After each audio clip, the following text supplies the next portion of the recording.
point updated. So yun guys, naka-ready na siya. Ready to take off na. Take off. Home point updated. For 97%.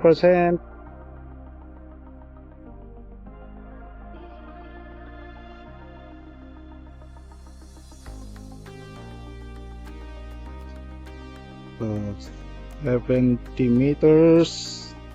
Ang layo. 100. Sana wag umulan.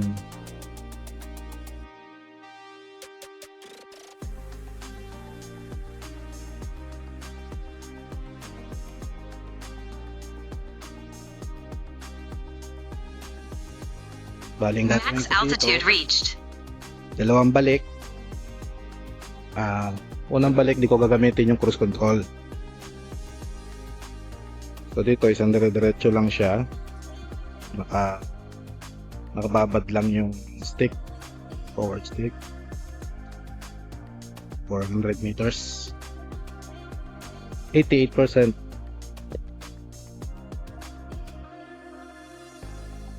So bali yung direction na to, papuntang Tayuman.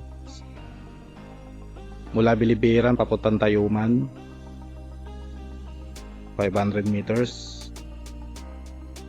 Nasa Blue Ridge na tayo.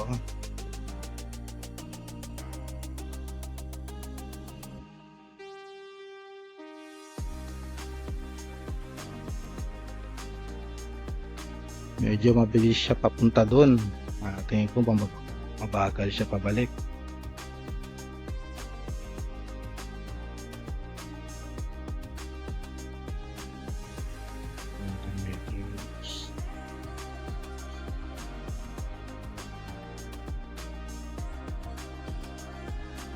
Siguro 1.5 pwede na natin siya pabalikin. Medyo mahangin. Baka mahirapan siya bumalik.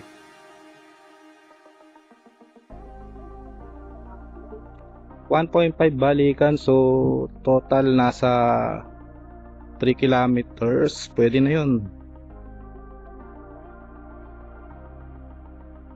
So healthy pa ang ating signal sa 1.1 kilometers. Ayan na, medyo nanilaw na. 1.2. Kaya ba ng 1.5?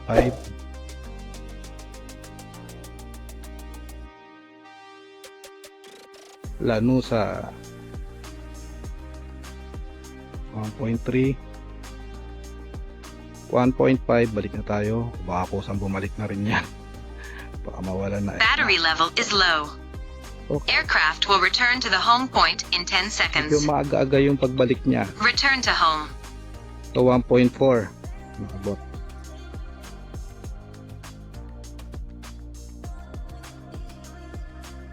Ah, 1.4 ang tinaya ng battery. Pinabalik na. Mahirap naman kasi siya na puno kusang nagtatansya.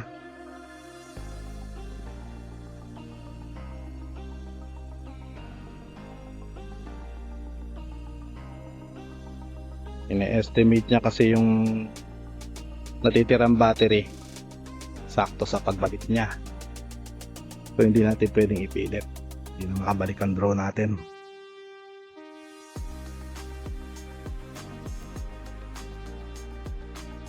So yan nga palang nasa right side, Laguna Lake yan.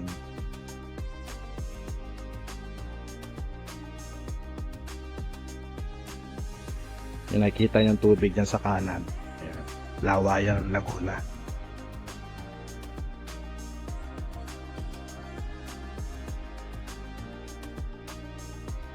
So yan, nasa barangay Tagpos na ang ating drone. Pabalik ang Bilibiran.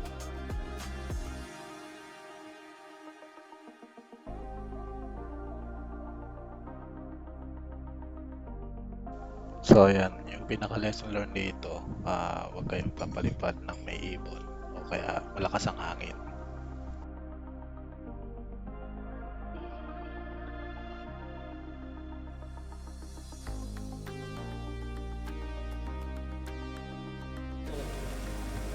Bali hindi po ito may ikot banda. Ito pong LEC na to.